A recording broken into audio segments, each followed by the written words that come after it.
Hello everyone, this is Nilesh Kumar Gupta and you are watching NG Physics classes. Well, पिछले term पे मैंने आप लोगों को कैपिलरी और कैपिलैरिटी दोनों डेफिनेशन आपको क्लियर करी। साथ साथ मैंने आपको बताया था what is the cause of capillarity. Capillarity का रीजन क्या था, जो मैंने आपको बताया था rising and falling of liquid inside the capillary is called capillarity, right. तो वहां पर लिक्विड, जैसे किसी कैपिलरी को लिक्विड के अंदर डिप कर दिया जाता था तो उसके अंदर वाटर का लेवल ऊपर चढ़ जाता था, याद है। तो इसका रीजन क्या था ये मैंने आप लोगों को कल एक्सप्लेन किया था। आज वो मुझसे पूछ रहा है explain the examples of capillarity. What are the examples of capillarity. Example क्या है, उदाहरण क्या है इसके। तो सुने भैया, what are the examples of capillarity. कल जब मैंने आपको ये बताया था कि ये वाटर है, वाटर के अंदर मैंने कैपिलरी डिप की थी तो वाटर लेवल कहां गया था, ऊपर गया था, राइज हो गया था यहाँ पर वाटर का लेवल। यस और नो, सही बोल रहा हूं ना। जब मैंने किसी कैपिलरी को वाटर के अंदर डिप किया तो मैंने ये देखा कि वाटर का जो लेवल था वो कैपिलरी में ऊपर आ गया। ऐसा होता है। तो सुने, क्वेश्चन है मेरे सामने, explain the examples of capillarity या explain the examples of capillary action, कुछ भी बोल सकता हूं। तो इसके एग्जाम्पल सुने ध्यान से। घर से आ रहे हो, भागते हुए आ रहे हो, पसीना आ जाता है तो हमारी बॉडी के अंदर जो छोटे छोटे पोर्स हैं वो क्या है, कैपिलरी है। स्वेटिंग होती है उससे, बोले पसीना आता है, बाल गीले हो जाते हैं तो बालों में पानी चढ़ रहा है ना कहीं, बोले भैया कैपिलरी एक्शन है। केरोसिन लैंप होते हैं, चिमनी, मिट्टी के तेल होता है, उसमें बाती डालते हैं, बाती में क्या है, धागा होता है, धागों के रेशों के बीच में क्या होता है, कैपिलरीज बन जाती हैं। तो कैपिलरी एक्शन के थ्रू क्या होता है, मिट्टी, देखिए भाई ये आपका चिमनी है, यहां पर ये केरोसिन है और ऐसे बाती पड़ी हुई होती है यहां पर, बोलो भैया, और ये बाती यहां पर जल रही होती है, राइट। मिट्टी का तेल तो यहां पर है लेकिन मिट्टी का तेल यहां पर आगे जलता है। तो क्यों जलता है, क्योंकि जो बाती होती है, बाती धागों से बनी होती है, धागों के बीच में कैपिलरीज होती है। तो वो कैपिलरी की वजह से क्या होता है, जो केरोसिन होता है वो यहां से ऊपर चढ़ जाता है और यहां पर आकर चलता है। कहानी समझ में आ रही है। तो ये काई की केरोसिन लैंप यहां पर जो एक्शन काम कर रहा है वो कौन सा एक्शन है, कैपिलरी एक्शन। कौन सा एक्शन है। कई बार आपने देखा होगा घरों में लकड़ी के दरवाजे होते हैं तो एक पर्टिकुलर मौसम में वो दरवाजे लगना बंद हो जाते हैं, भूल जाते हैं। तो क्यों, कैपिलरी एक्शन की वजह से।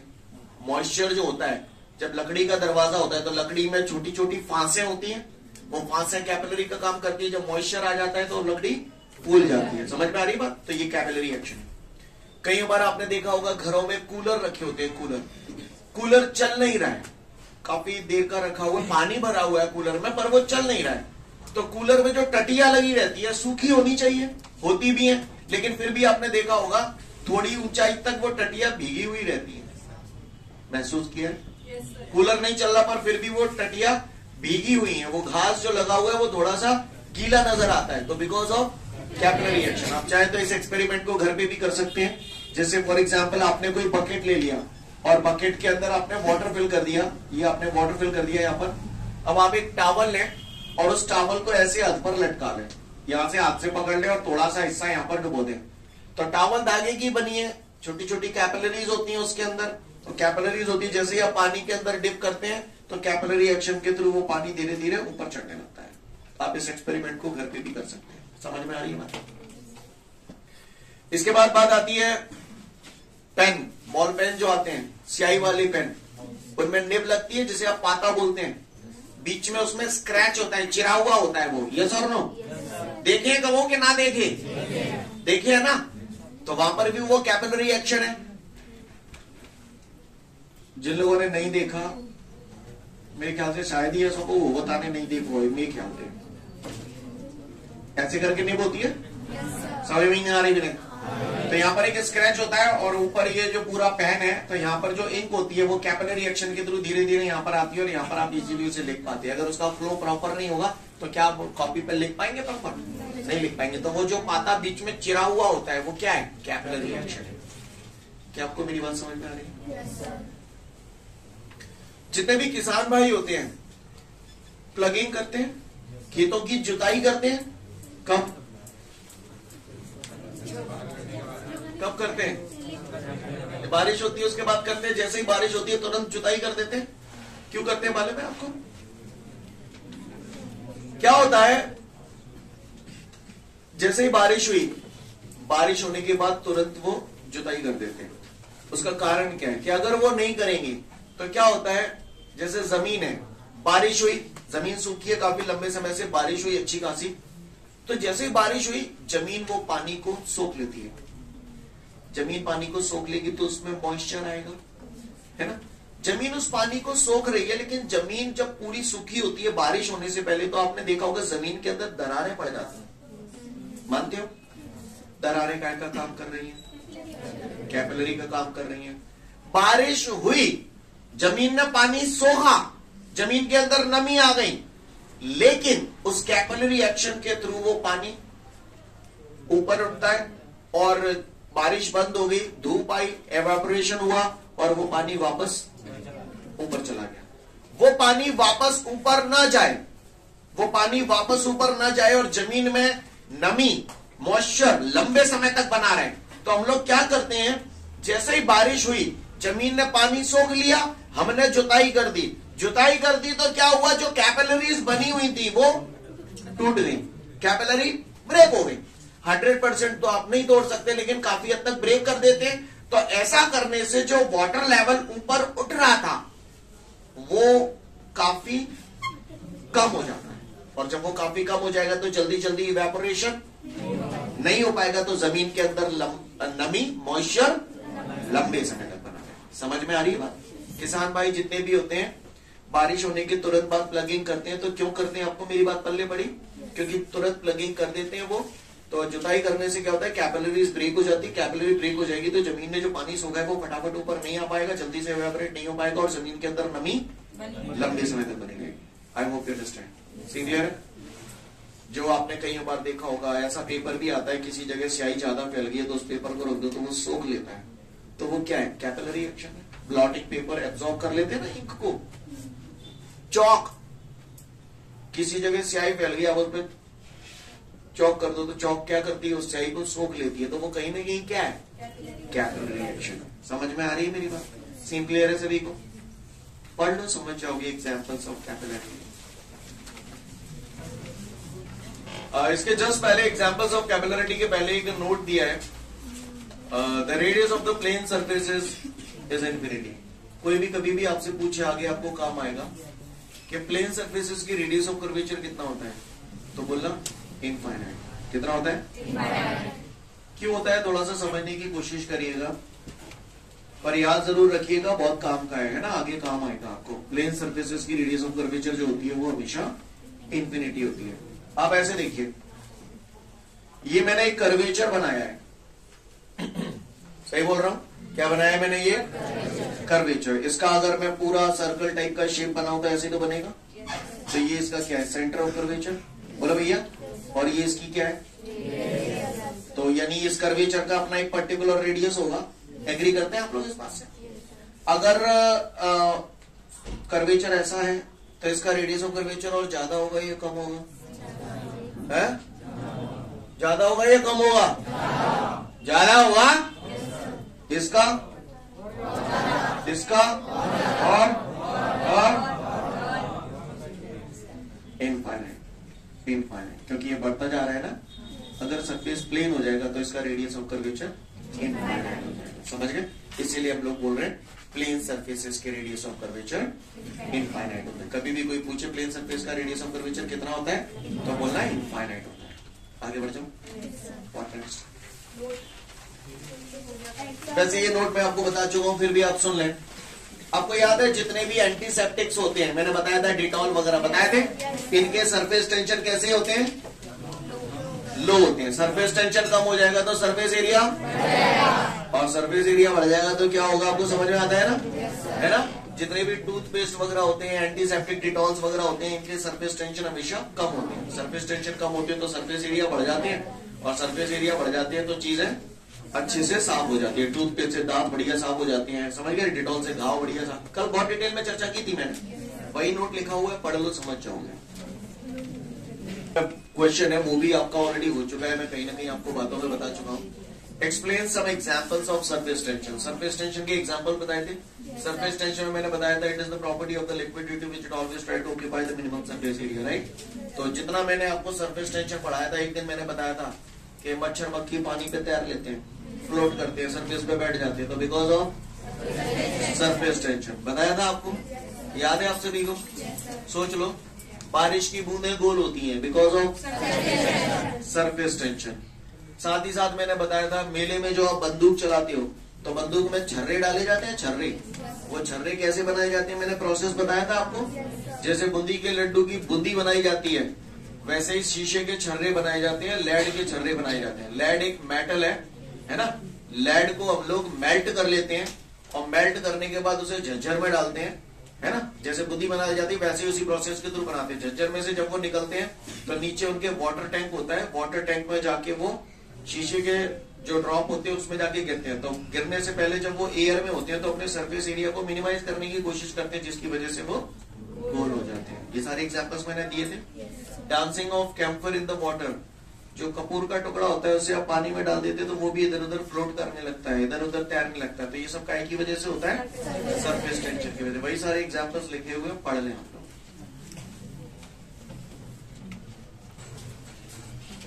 इसके बाद हमारे सामने अगला क्वेश्चन है, डिफाइन विस्कस फोर्स। ये अपने आप में अगर पुराने सिलेबस के हिसाब से देखा जाए आज से 3-4 साल पहले, तो ये अपने आप में एक नया चैप्टर है जिसका नाम है विस्कोसिटी, राइट। तो विस्कोसिटी की अगर हम लोग बात करें, विस्कोसिटी क्या होती है, तो हमें बहुत ध्यान से, बहुत बारीकी से हर चीज को समझना है। क्योंकि पता है इस चैप्टर को जब आप पढ़ने की कोशिश करेंगे तो पढ़ेंगे कुछ और, समझ में कुछ और आएगा, लिख के कुछ और आएंगे, ऐसा होगा। This happens, clear. तो इसे बहुत बारीकी से समझना बहुत जरूरी है, क्लियर। चलिए देखते हैं, डिफाइन विस्कस फोर्स। तो विस्कस फोर्स, फोर्स तो गए बाढ़ में। पहले मुझे एक बात बताओ, जैसे ग्लास है, ग्लास के अंदर मैंने पानी भर लिया या दूध भर लिया, कुछ भी भर लिया, और उसके बाद चम्मच लेके उसको घुमाया, ठीक है, घुमाया है ना। और घुमाने के बाद चम्मच उठा के फेंकी नहीं है, रख दी है मैंने साइड में। तो ग्लास के अंदर जो पानी है, ग्लास घूम रहा था, वो घूमता ही रहता है, जिंदगी भर घूमता रहेगा। क्या न्यूटन कहता क्या था अपने फर्स्ट लॉ में, if the body is in rest it will always be in rest, if the body is in motion it will always be in motion until some external force is applied on it, है ना। ऐसा पढ़ा था ना आपने। तो अगर मैंने उसे एक बार घुमा दिया तो वो जिंदगी भर घूमता रहता है? नहीं घूमता। ऐसा आपको मालूम है? आपने अपने कॉमन एक्सपीरियंस से जनरल लाइफ में ऐसा देखा है कि जब उसे घुमा दिया जाता है घूमता है, लेकिन उसके बाद अगर घुमाना बंद कर दो तो थोड़ी देर घूमने के बाद वो रुक जाता है। तो जाहिर सी बात है कि कहीं ना कहीं कोई ना कोई अपोजिट डायरेक्शन में उस पर फोर्स लग रहा है, तभी तो वो रुक रहा है। अगर फोर्स नहीं लगता तो वो काहे को रुकता? बोलो भैया, सही बोल रहा हूं ना। अगर उस पर अपोजिट डायरेक्शन में कोई फोर्स नहीं लगता तो न्यूटन का फर्स्ट लॉ सीधा सीधा अप्लाई होता और वो जिंदगी भर घूमता ही रहता, है ना। सही बोला। तो उस पर कोई ना कोई फोर्स लग रहा है जिसकी वजह से वो कहीं ना कहीं जाके रुक रहा है। वो कौन सा फोर्स है? वो फोर्स है विस्कस फोर्स। कौन सा फोर्स है? Viscous force. कौन सा फोर्स है? हाँ, विस्कस फोर्स है। विस्कस फोर्स उसे रोक देता है। अब कैसे रोक देता है वो हम लोग अब जानेंगे कि कैसे रोक देता है, क्लियर। फिलहाल तो भाई घूमन दो, क्लियर। तो लिक्विड के अंदर वाटर या मिल्क जो भी भरा है वो घूम रहा है, ठीक है। जब घूमता है, आप लोग मुझे बता सकते हैं जब वो घूम रहा है, ये मैंने थोड़ी सी पिक्चर बनाने की कोशिश की है, ट्राई टू अंडरस्टैंड। ये ग्लास है, इसके अंदर लिक्विड भरा हुआ है, इसकी टॉप मोस्ट लेयर दिखा रहा हूं, समझ गए ना। ऐसे ही तो लिक्विड की लेयर्स होंगी और ये घूम रहा है। मुझे बता सकते हैं स्पीड सबसे ज्यादा कहां होगी? सेंटर पे स्पीड ज्यादा होगी, मानते हो कि किनारों पर स्पीड ज्यादा होगी? ये कहूँ ना कहीं की किनारे पे ज्यादा होगी, सिर्फ सेंटर पे ही कह रहे हैं। तो इसका मतलब आपने नॉर्मल लाइफ में ये सारी चीजें करके देखी है और आप लोग बिल्कुल सही भी है कि सेंटर पे स्पीड ज्यादा होगी, किनारों पर स्पीड कम होगी। मैं जो भी बोल रहा हूँ ध्यान से सुनना, क्योंकि घंटे 8-10 क्वेश्चन क्लियर होंगे, एक ही सेट में सारी चीजें बताऊंगा, ठीक है ना। तो ध्यान से सुनिएगा आप लोग। तो आपने बोला सेंटर पे स्पीड ज्यादा होगी, किनारों पर कम होगी, वॉल की तरफ जो लेयर्स है वहां पर स्पीड कम होगी। अगर आप लोग इसका एक्सपेरिमेंट करके देखना चाहते हैं तो देख सकते हैं। आप एक पेपर लीजिएगा और पेपर के बारीक बारीक टुकड़े कर लीजिएगा, ठीक है, और एक बार पानी दूध जो भी लेना है ऐसे घुमा के छोड़ दीजिएगा और पेपर के टुकड़ों को ऐसे उड़ा दीजिएगा। 2-4 टुकड़े इसमें गिर ही जाएंगे। ऐसा नहीं कि टुकड़ा के 2 और गिर रहे हैं, पानी के 2 और हो गए, ऐसा मत करिए। क्लियर? 2-4 टुकड़े जब इसमें गिरेंगे तो आप खुद उन टुकड़ों के मूवमेंट से, वो टुकड़े भी घूमेंगे अगर लिक्विड घूमेगा तो उनकी स्पीड से आपको खुद ब खुद ऑब्जर्वेशन पता चल जाएगी कि कहां स्पीड ज्यादा है, कहां स्पीड कम है। मेरी बात समझ में आई जो मैंने बोला? तो चूंकि आप लोगों ने कॉमन एक्सपीरियंस से ये देखा है जनरल लाइफ में कि सेंटर पॉइंट पे स्पीड ज्यादा होती है और इधर कम होती है, तो मुझे बताना ये ग्लास का डायमीटर हो गया, डायमीटर। अगर मैं सेंटर से वॉल की तरफ जाऊं तो इसकी जो लेयर्स हैं उनकी स्पीड धीरे धीरे करके बढ़ेगी या कम होगी? कम होगी। सेंटर से इस वॉल की तरफ आऊं, इधर की तरफ, तो कम होगी। वॉल से सेंटर की तरफ जाऊं तो और अगर डायमेट्रिकली एक एंड से दूसरे एंड की तरफ जाऊं तो पहले बढ़ेगी फिर घटेगी। जो बोला पल्ले पड़ा, यानी सेंटर पॉइंट पे स्पीड ज्यादा होती है और जैसे जैसे फिक्स सरफेस की तरफ आप जाते हो, ग्लास क्या है, फिक्स सरफेस हो गया, जैसे जैसे फिक्स सरफेस की तरफ जा रहे हैं स्पीड कम होती जा रही है। जो बोला समझ में है आपको? सोच लो, सोच ली, ठीक है, अच्छी बात। अगर आपने ये सोच लिया तो गौर से देखिएगा सब लोग, ये एक हॉरिजॉन्टल पाइप है, इसके अंदर ये मैंने लिक्विड की अलग अलग लेयर्स बनाई है, ठीक है, ऐसे ही मैंने यहां पर भी बनाई है। देख पा रहे हैं आप लोग? तो थोड़ा सा बताइएगा आप लोग मुझे, है ना, कि मैंने लेयर्स बनाई है। सबसे ज्यादा स्पीड कहां पर होगी? सेंटर पे। यहां स्पीड सबसे ज्यादा होगी। एग्री करते हैं इस बात को? इस वाली लेयर पे स्पीड इससे थोड़ी सी ऊपर कम होगी, इस पर, इस पर, अच्छा, थोड़ा इधर की तरफ, अब सेंटर से नीचे की तरफ आते हैं, यहां पर स्पीड कम, अब कर्व ऐसा आएगा। इस टाइप के शेप को बोलते हैं पैराबोलिक शेप। कैसा शेप बोलते हैं? यहां पर मैंने वेलोसिटी को डिस्ट्रीब्यूट किया, यहाँ वेलोसिटी सबसे ज्यादा है, यहाँ कम कम कम, ऐसे यहाँ पर, है ना, ये वेलोसिटी डिस्ट्रीब्यूशन कर्व कहलाता है। ये वेलोसिटी डिस्ट्रीब्यूशन कर्व इसका कैसा शेप है? पैराबोलिक शेप है। कैसा शेप है? Parabolic shape. सीन क्लियर है? समझ में आ रही है बात? अच्छी बात है। तो इसका मतलब आप मुझसे ये कहना चाहते हैं कि जो फिक्स्ड सरफेस होता है वहां पर स्पीड सबसे कम होती है और फिक्स सरफेस से सेंटर की तरफ आते जाते हैं तो स्पीड बढ़ती जाती है। ऐसा कहना है आपका? अच्छा, ठीक है, बताना जरा मुझे। ये रिवर है, रिवर, नदी, ये नदी का बेस है और ये ऊपर लिक्विड की लेयर्स है। क्या है? लेयर्स। समझना मेरी बात को। इस लेयर से इस लेयर की तरफ जाऊंगा वेलोसिटी, और ऊपर जाऊंगा, समझ में आता है आपका? आप महान हैं। अगर ये सारी बातें आपको समझ में आती हैं तो मुझे थोड़ा सा कुछ फ्लैशबैक में चल रहा हूं, बता देना। The force of attraction which is acting between the two molecules of the same substance is called cohesive force। समझ में आता है? एक ही सब्सटेंस के 2 मॉलिक्यूल्स के बीच में जो अट्रैक्शन फोर्स लगता है उसे कोहेसिव फोर्स बोलते हैं। सही बोलना? आइएगा तो गौर से देखिएगा। आप जैसे ये जो लिक्विड की लेयर्स है ना, मैंने यहां पर ये 2 लेयर कंसीडर कर ली। एक लेयर पे ये मॉलिक्यूल मैंने कंसीडर कर लिया और एक ये मॉलिक्यूल कंसीडर कर लिया। अच्छा, ये दिखाने के लिए इतनी दूर दूर दिखाई गई, अदरवाइज ये कॉन्जिक्यूटिव लेयर है। कॉन्जिक्यूटिव लेयर का मतलब ये हुआ कि एक लेयर है जाके तुरंत बाद वाली लेयर है, इनके बीच में ऐसा कोई गैप वैप नहीं है। आपको मेरी भाषा समझ में आ रही है? कौन से वाले मॉलिक्यूल की स्पीड ज्यादा है? शाबाश। मैंने मान लिया ऊपर वाले मॉलिक्यूल की स्पीड 5 मीटर पर सेकंड है, मान के चलो, एक एग्जांपल ले लिया मैंने। नीचे वाले की 6 ले लू तो 4 ले लू, ठीक है, 4 ले लू, 4 मीटर पर सेकंड। इसकी स्पीड ज्यादा है इसके कंपेयर में, बोलो सही बोल रहा हूं ना? इसकी स्पीड इसके कंपैरिजन में ज्यादा है, ये सब दो मॉलिक्यूल्स के बीच में जो सेपरेशन होता है उसे इंटरमॉलिक्यूलर सेपरेशन बोलते हैं, इंटरमॉलिक्यूलर डिस्टेंस बोलते हैं। अगर इसकी स्पीड ज्यादा है और इसकी स्पीड कम है तो इनके बीच का इंटरमॉलिक्यूलर डिस्टेंस बढ़ेगा या घटेगा? बढ़ेगा। ये वाला मॉलिक्यूल इससे क्या करने की कोशिश करेगा? दूर जाने की कोशिश करेगा या पास आने की कोशिश करेगा? दूर जाने की कोशिश करेगा। ये मॉलिक्यूल इस वाले मॉलिक्यूल से दूर जाने की कोशिश करेगा, लेकिन इन दोनों के बीच कौन सा फोर्स लग रहा है? Cohesive force. बोलो भैया, जब ये इससे दूर जाने की कोशिश करेगा तो ये वाला मॉलिक्यूल इसे कहां की तरफ खींचेगा? अट्रैक्शन फोर्स लगेगा। तो इनके बीच का जो सेपरेशन जब बढ़ने की कोशिश करेगा तो ये मॉलिक्यूल इससे क्या कहेगा? दूर ना जाओ, यहीं रहो।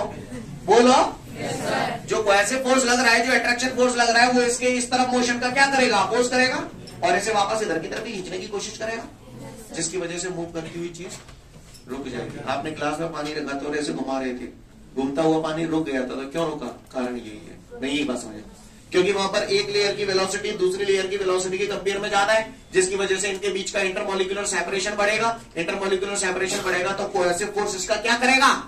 अपोज करेगा।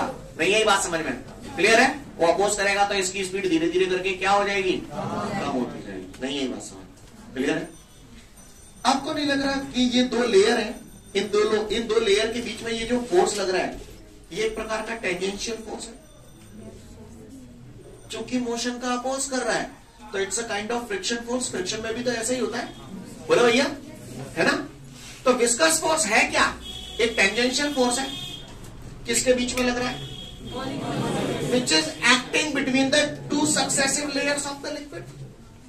जब एक लेयर दूसरी लेयर के ऊपर मूव करने की कोशिश कर रही है तो उनके बीच में एक टेंजेंशियल फोर्स लग रहा है ना, जो इस रिलेटिव मोशन का क्या करेगा? अपोज करेगा। और इसी फोर्स को हम लोग बोलते हैं विस्कस फोर्स। क्लियर? तो विस्कस फोर्स एक प्रकार का फ्रिक्शन फोर्स भी बोल सकता हूं, और ये फ्रिक्शन फोर्स टेंजेंशियल फोर्स है। टेंजेंशियल क्यों बोल रहा हूं, समझ में आ रही है? क्योंकि इस लेयर पर ये टेंजेंट की तरह बिहेव कर रहा है। नहीं, यही बात है। तो विस्कस फोर्स क्या है? अपोजिंग फोर्स है ना? विस्कस फोर्स क्या कर रहा है? अपोजिंग फोर्स है। ये वाला मॉलिक्यूल या ये वाली लेयर इस वाली लेयर के कंपेयर में इसकी स्पीड ज्यादा है, तो ये इसके मोशन का क्या कर रहा है? तो viscous force is the force which is opposing the relative motion between the two successive layers of the liquid, है ना? बोलो, सही बोल रहा हूं? बात समझ में आई? किसी ने पूछ लिया विस्कस फोर्स क्या होता है तो आप बोल देंगे हाँ, क्या होता है? Viscous force is the opposing force, it's a kind of friction force which is opposing the relative motion between the two successive layers of the liquid। सही बोल रहा हूं? और इस लिक्विड की इस प्रॉपर्टी को बोलते क्या है? Viscosity. Clear? Viscosity is the property of the liquid due to which it opposes the relative motion between the two successive layers of the liquid. कहानी समझ में आ रही है? सीन क्लियर है? तो फटाफट विस्कस फोर्स और विस्कोसिटी दोनों पढ़ लो। विस्कोसिटी जो होती है वो लिक्विड्स के अंदर भी होती है, गैसेस के भी अंदर होती है, लेकिन मेनली हम लोग जो डिस्कस करते हैं वो किसके अंदर कर रहे हैं? लिक्विड्स के अंदर। तो विस्कस फोर्स में आपने देखा कि जब एक लेयर दूसरे लेयर के कंपैरिजन में ज्यादा वेलोसिटी से मूव कर रही है तो इनके बीच का इंटरमॉलिक्यूलर सेपरेशन बढ़ेगा। तो इनके इस मोशन का अपोज कौन कर रहा है? Cohesive force. जो बोला समझ में आया? अगला नोट पढ़ लो, समझ जाओगे। इसके बाद आगे बढ़ते हैं। तो कुल मिला के कोई भी लिक्विड है, अगर मैंने उसे घुमा दिया, घूमने के बाद अगर वो थोड़ी देर बाद रुक रहा है तो कारण विस्कस फोर्स। क्लियर? अगर वो नहीं रुकता तो वो आइडियल फ्लूइड होता, आइडियल फ्लूइड होता, और आइडियल फ्लूइड होता तो नहीं रुकता, और नहीं रुकता इसका मतलब विस्कस फोर्स नहीं लग रहा है। विस्कस फोर्स नहीं लग रहा है तो इसका मतलब आइडियल फ्लूइड की विस्कोसिटी कितनी हुई? तो कोई पूछे what is the viscosity of an ideal fluid, तो बोलना 0। वही आपके अगले नोट में लिखा है, the viscosity of an ideal fluid is 0। चलो आगे। इसके बाद अगला क्वेश्चन मुझसे कह रहा है explain the types of flow of liquid. Clear? Explain the types of flow of liquid. तो सुने भैया ध्यान से, लिक्विड का जो फ्लो होता है 2 टाइप का होता है। कितने टाइप का होता है? 2 टाइप का होता है। सभी लोग ध्यान से सुनेंगे। ये 2 टाइप कौन कौन से हैं? एक होता है स्ट्रीमलाइन फ्लो और दूसरा होता है टर्बुलेंट फ्लो। कौन कौन से टाइप के फ्लो होते हैं? जी हाँ, स्ट्रीमलाइन फ्लो और टर्बुलेंट फ्लो। अब ये स्ट्रीमलाइन फ्लो और टर्बुलेंट फ्लो क्या होते हैं, ये हम लोगों को ध्यान से सुनना है। क्लियर कि स्ट्रीमलाइन फ्लो क्या है और टर्बुलेंट फ्लो क्या है। तैयार है हम सब लोग? चलिए जानते हैं इसके बारे में, स्ट्रीमलाइन फ्लो क्या है और टर्बुलेंट फ्लो क्या है। लिसन, स्ट्रीमलाइन फ्लो में होता क्या है, जैसे मान के चलिए, सपोज करिए कुएं पे एक बंदा पानी भर रहा था, दूसरा कोई आया पानी पीने, तो ये पिवा दे पानी। क्लियर? उसने पानी पिलाया, एक प्रॉपर तरीके का उसने फ्लो दिया और वो पीता चला जा रहा है, एक प्रॉपर रिदम आ रहा है पानी के फ्लो होने का। क्लियर? तो ये हो गया स्ट्रीमलाइन फ्लो। क्लियर? अब वो देख रहा वो पीते ही चलो जा रहा, पीते ही चलो जा रहा, दिमाग खराब बनता वहां तो बाने बाटे ले पी ले नहीं है मेरी बात समझ मेरी बात को। तो एकदम से पानी मौके की वजह नाक में चलो, सही बोल रहा हूं ना? तो वहां पर जो फ्लो हो गया that was the turbulent flow. क्या? सुनिएगा ध्यान से, क्या होता है स्ट्रीमलाइन फ्लो और क्या होता है turbulent flow. Look everyone, bottle दो। स्ट्रीमलाइन फ्लो क्या होता है, टर्बुलेंट फ्लो क्या होता है, ध्यान से सुनिएगा सब लोग, ध्यान से। ठीक है? ये देख रहे हैं आप, ये बॉटल मैंने स्पेशली इंग्लैंड से मंगवाई है और इसके अंदर ये जो वाटर भरा हुआ है, ये वाटर मैंने ले लिया। क्लियर? अब आप लोग देख नहीं पाएंगे मेरे ख्याल से, पर फिर भी कोशिश करिएगा देखने की। ये वाटर मैंने उठा के बोर्ड पे दे मारा, जब मैंने बोर्ड पे दे मारा तो ये था टर्बुलेंट फ्लो, क्योंकि जिस वाटर पार्टिकल की जहां इच्छा थी वहां गया, है ना, ये था टर्बुलेंट फ्लो। लेकिन उसके बाद का नजारा देखिए थोड़ी देर के लिए, ये देखिए, ये ड्रॉप अगर आपको दिखाई दे रही हो तो ये देख रहे हैं आप, ये देख रहे हैं आप फ्लो अब फ्लो देखिए कितना अच्छा लग रहा है। वाह, आप लोगों को देख पा रहा है ये वाटर किस तरीके से बह रहा है? This is the streamline flow. कौन सा फ्लो है ये? अब होता क्या है स्ट्रीमलाइन फ्लो और होता क्या है टर्बुलेंट फ्लो, इसको समझने की कोशिश करिएगा। अगर लिक्विड को, जो लिक्विड बह रहा है, लिक्विड जो बहता है उसे बोलते हैं velocity of flow of the liquid. क्या बोलते हैं? Velocity of flow of liquid. अगर velocity of flow of liquid critical velocity से ज्यादा है तो आप बता पहले, टर्बुलेंट फ्लो कम वेलोसिटी पे होगा या ज्यादा वेलोसिटी पे होगा? ज्यादा तेजी से फेंकेंगे तो टर्बुलेंट फ्लो, धीरे से फेंक देंगे स्ट्रीमलाइन फ्लो, है ना? तो if the velocity of flow of liquid is greater than the critical velocity, then it is called turbulent. And if the velocity of flow of liquid is lesser than the critical velocity, then streamline flow. Clear? सुनते जाइएगा streamline flow और turbulent flow में क्या फर्क है, गौर से देखिएगा सब लोग। तो सबसे पहले मैं बात कर रहा हूं स्ट्रीमलाइन फ्लो। चल रहा है अभी भी, देख रहे हैं अगर आप बोर्ड पे, धीरे धीरे करके देखो ये बह रहा है ना? आप लोग एक ऑनलाइन वाले मेरे ख्याल से बोर्ड पे इतना शार्पली जज नहीं कर पा रहे होंगे आप लोग, पर कोई बात नहीं है, पूरा बोर्ड और खराब है। लिसन एवरीवन, मैं आपको मार्कर के थ्रू दिखा रहा हूं, तो आपने देख तो लिया ना, अभी कुछ लोगों ने ऑब्जर्व किया। ध्यान से सुनिए, अगर धीरे से ही मैंने यहां पर कोई पानी की ड्रॉप यहां से छोड़ दी तो पानी की ड्रॉप कुछ इस प्रकार आएगी, जहां इच्छा होगी वैसे जाएगी। बोलो यस और नो? तो इस टाइप के फ्लो को मैं बोलता हूं स्ट्रीमलाइन फ्लो। कौन सा फ्लो बोलता हूं? Streamline flow. बात को जरा ध्यान से सुनिएगा। जैसे मान के चलिए यहां पर कोई वाटर का पार्टिकल है, ये वाटर का पार्टिकल अगर ऐसे जा रहा है इस रास्ते से, तो इसके पीछे जो पार्टिकल आ रहा है ना, उसकी औकात नहीं है कि कहीं और से जाए, वो उसी रास्ते से जाएगा जिससे पहले वाला पार्टिकल जा चुका है। नहीं है ये बात समझ में? इसको बोलते हैं स्ट्रीमलाइन फ्लो। स्ट्रीमलाइन फ्लो में कोई भी पार्टिकल उसी पाथ को फॉलो करता है जो उससे पहले वाला पार्टिकल ऑलरेडी कर चुका है। नहीं आई? समझ गए? This kind of flow is called streamline flow. पर टर्बुलेंट फ्लो में ऐसा नहीं होता, ता पार्टिकल की ता इच्छा होगी ता जाओ। नहीं आई मेरी बात समझ? Scene clear? दूसरी बात, स्ट्रीमलाइन फ्लो में ये जो पाथ बन रहा है, ये पाथ ये तो कर्वेचर शेप होगा या फिर स्ट्रेट लाइन होगा। क्लियर? या तो कर्वेचर शेप होगा या फिर स्ट्रेट लाइन होगा। काय में? स्ट्रीमलाइन फ्लो में। लेकिन जो टर्बुलेंट फ्लो होगा उसमें कोई पाथ नहीं होता, उसमें रेंडम जिगजैग पाथ होता है, ऊबड़ खाबड़, जिसकी जहां इच्छा हो वो पार्टिकल वहां जाता है। जैसे मैंने सपोज करिए ये पाइप बना दिया, अगर इसमें टर्बुलेंट फ्लो है, जैसे ये वाटर भरा हुआ है, तो कोई पार्टिकल जहां जा रहा हो, को यहां जा रहा हो, को समझ गए ना, जिसकी जहां होगी वहां जाएगा। समझ में आई मेरी बात? सीन क्लियर है? टर्बुलेंट फ्लो कब होता है? When the velocity of flow of liquid is greater than critical velocity. Streamline flow कब होता है? When the velocity of flow of liquid is lesser than critical velocity. Streamline flow में कोई भी पार्टिकल उसी पाथ को फॉलो करता है जो उससे पहले वाला पार्टिकल कर चुका है। सीन क्लियर है? लेकिन इसमें ऐसा नहीं होता। और सुनिए, गौर से देखिएगा सब लोग, ध्यान से है। सबसे पहले मैं यहां पर जो बात कर रहा हूं, ये वैसे कौन सा फ्लो है जो आपको दिखाया जा रहा है यहां पर? ध्यान से सुनिएगा सब लोग। आप मुझे बता सकते हैं यहां पर velocity of flow of liquid, जैसे जैसे ये आगे बढ़ता जा रहा है, आपको क्या लग रहा है इसकी स्पीड धीरे धीरे करके क्या होती जाएगी? कम होती जाएगी। मानते हो? मानते हो इस बात को? ध्यान से सुनिएगा। सपोज करिए ये एक पार्टिकल है, इसकी स्पीड यहां पर 5 मीटर पर सेकेंड है। मान लो इस पॉइंट तक आते आते 4, तो चलो तुम्हारी मान ली 4 मान लो, जालंग आ गई। अच्छा, जो कोई नया पार्टिकल नहीं है, जे पार्टिकल जब यहाँ आएगा तब जाकी है, और जे जब यहाँ आएगा तब जाकी है। नहीं आई बात समझ में? धीरे धीरे कम होती जा रही है। इसके पीछे भी जो पार्टिकल है, जब जेवारो पार्टिकल आगे वाले पार्टिकल की जगह पे आ जाएगा तो इसकी स्पीड भी 5 हो जाएगी।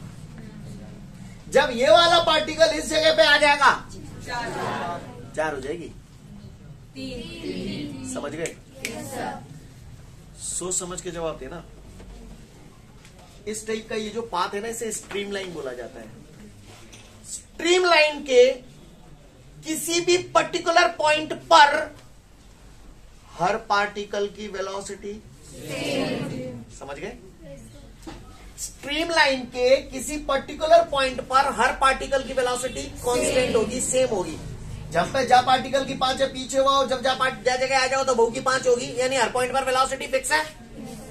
लेकिन स्ट्रीमलाइन फ्लो में जब कोई पार्टिकल मूव करता है एक जगह से दूसरी जगह, तो उसकी वेलोसिटी क्या होती जाती है? कम होती जाती है। समझ में आई बात? क्लियर? कोई दिक्कत? आपको याद है आपने इतना पढ़ लिया, सर्कुलर मोशन पढ़ाया गया था आपको, क्लियर? कोई ऑब्जेक्ट ऐसे घूम रहा है, इस पॉइंट पे लाके छोड़ दिया जाए तो ये वेलोसिटी की डायरेक्शन होती थी। यानी अगर मैं कहीं भी टेंजेंट ड्रॉ कर देता था तो पार्टिकल की वेलोसिटी की डायरेक्शन को बताता था वो।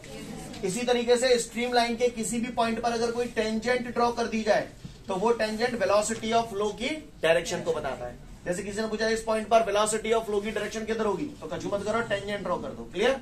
यानी मेरा कहने का तात्पर्य है कि स्ट्रीमलाइन के किसी भी पॉइंट पर अगर कोई टेंजेंट ड्रॉ कर दिया जाए तो वो टेंजेंट उस पॉइंट पर वेलोसिटी ऑफ फ्लो की डायरेक्शन को रिप्रेजेंट करता है। नहीं आई मेरी बात समझ? अच्छा, मुझे एक बात बताओ, थोड़ी देर बाद हमारे 5 बजेंगे, छुट्टी होगी। अब सपोज करिए एक ही गेट खुलो है जहां में, क्लियर? और गेट भी उतना ही खुला है कि एक बार में एक ही बंदा निकल सकता है। अब 2 सिचुएशन है आप लोगों के गेट से बाहर निकलने की। एक तो बिल्कुल जमघट सो लगाए थे यहाँ, और दूसरा पहले एक निकल जाए, फिर दूसरा निकल जाए, फिर तीसरा निकल जाए, ऐसे।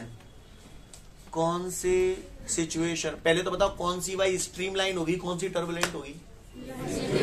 में गेट में जमघट सा लग जाएगा वो टर्बुलेंट, और पहले एक निकल को फिर दूसरा वाला लाइन। तो सोच समझ के जवाब देना। कौन से फ्लो में प्रेशर और डेंसिटी कांस्टेंट होगी? स्ट्रीमलाइन, क्योंकि वहां धक्का मुक्की नहीं होगी। एक ने करो दूसरा आएगा, दूसरे ने करो तीसरा आएगा। बोलो भैया। यानी कहने का तात्पर्य है कि स्ट्रीमलाइन फ्लो में हर पॉइंट पर प्रेशर और डेंसिटी कांस्टेंट रहती है, लेकिन टर्बुलेंट फ्लो में हर पॉइंट पे प्रेशर और डेंसिटी नहीं है। मेरी बात क्लियर है? बात समझ में आ रही है? कोई दिक्कत? काहुए को परेशानी? अगर velocity of flow of liquid is greater than critical velocity तो फ्लो कैसा होगा? और if the velocity of flow of liquid is lesser than critical velocity तो? अच्छा, को पट्टा मोते जो पूछे क्रिटिकल वेलोसिटी क्या होती है, को पूछे क्रिटिकल वेलोसिटी क्या होती है? क्रिटिकल वर्ड का मतलब समझते हो? जैसे मैंने पूछा कहा दद्दू कहाँ है, तो मैंने वो भैया क्रिटिकल पोजीशन में, मतलब दद्दू ये तो जा पा रहे नहीं तो बा पा रहे। जहां पर भी क्रिटिकल है जाएगी तो जा पा रहे हो बा पार की बात होगी। तो यहां पर क्रिटिकल वेलोसिटी का मतलब क्या है? क्रिटिकल वेलोसिटी वो मैक्सिमम वेलोसिटी होती है जब तक कि लिक्विड का फ्लो स्ट्रीमलाइन रहता है। जो वेलोसिटी क्रिटिकल वेलोसिटी से ज्यादा भाई नहीं, ये फ्लो, हाँ, तो कोई पूछे क्रिटिकल वेलोसिटी वो मैक्सिमम वेलोसिटी होती है जब तक कि लिक्विड का फ्लो स्ट्रीमलाइन बना रहता है। उससे ज्यादा वेलोसिटी हो जाएगी तो आपको मेरी बात समझ में आ गई? तो सारे पॉइंट में आप लोगों को ऑलरेडी कह चुका हूं, अब आपको धड़ाधड़ पढ़ते जाना है। समझ गए मेरी बात को? तो सबसे पहले तो जो मैं बोलता जाऊं क्लियर करते जाओ। पहला पढ़ो, explain the types of flow of liquid. Listen everyone, तो यहां पर हमारे काफी सारे क्वेश्चन क्लियर हो गए। Types of flow of liquid हमको क्लियर हो गया, काफी सारे नोट हमारे क्लियर हो गए। किसी ने पूछा difference between streamline flow and turbulent flow, हम लोग बता सकते हैं। क्रिटिकल वेलोसिटी हम लोग बता सकते हैं। एक साथ एक ही समय पे एक इंसान दो जगह हो सकता है? नहीं। आपके घर पे इस टाइम पे जाके कोई कंप्लेन करे और कहे कि आपका बच्चा 3 से 6 पिक्चर देख रहा है मोनाटॉकीज में, क्या होगा? सीधा मारवा चालू कर देते हैं। पूछा बताइए ना, कितने बुरे हालात हैं। खैर, एक साथ एक ही समय पे एक इंसान दो जगह नहीं हो सकता। ठीक उसी प्रकार एक ही पॉइंट पे किसी पार्टिकल की दो वेलोसिटी नहीं हो सकती। Listen, two streamlines never intersect each other. जैसे मैंने एक स्ट्रीमलाइन ये बना दी और दूसरी स्ट्रीमलाइन ये बना दी, ये दो स्ट्रीमलाइन कभी भी एक दूसरे को इंटरसेक्ट नहीं करती। क्यों नहीं करती? उसका रीजन है, मैंने आपको बताया था। स्ट्रीमलाइन के किसी भी पॉइंट पर अगर आप कोई टेंजेंट ड्रॉ कर देते हैं तो वो टेंजेंट उस पॉइंट पर वेलोसिटी की डायरेक्शन को इंडिकेट करता है। इस स्ट्रीमलाइन के हिसाब से मैंने टेंजेंट ड्रॉ करी तो वेलोसिटी की डायरेक्शन ये आ गई, और इस वाली स्ट्रीमलाइन के हिसाब से टेंजेंट ड्रॉ करूंगा तो वेलोसिटी की डायरेक्शन ये आ गई। तो एक ही पॉइंट पर एक ही पार्टिकल की वेलोसिटी की दो डायरेक्शन हो गई, और ऐसा होना impossible. Clear? Two streamlines never intersect each other because if they intersect then at intersection point two tangents can be drawn which will show the two direction of velocity at one point and that is not possible. कभी भी दो streamline एक दूसरे को intersect नहीं करती। कभी भी आप पानी फैला देना, फिर उनकी जो धाराएं बनती है ना, जो स्ट्रीमलाइन बनती है, वो देखना कभी इंटरसेक्ट नहीं करेंगी, मिल जाएंगी आपस में, इंटरसेक्ट कभी नहीं करेंगी। क्लियर? आपको मेरी बात समझ में आ रही है जो मैंने बोला? दो स्ट्रीमलाइन कभी भी एक दूसरे को इंटरसेक्ट नहीं करती हैं, क्योंकि अगर वो इंटरसेक्ट करेंगी तो इंटरसेक्शन पॉइंट पर दो टेंजेंट ड्रॉ की जा सकेंगी जो कि एक ही पॉइंट पर वेलोसिटी की दो डायरेक्शन को रिप्रेजेंट करेंगी, और ऐसा होना, पढ़ लो वो वाला नोट। ठीक है, तो आज के लिए पर्याप्त है, कल फिर मिलते हैं। Thank you everyone, have a great day all of you guys.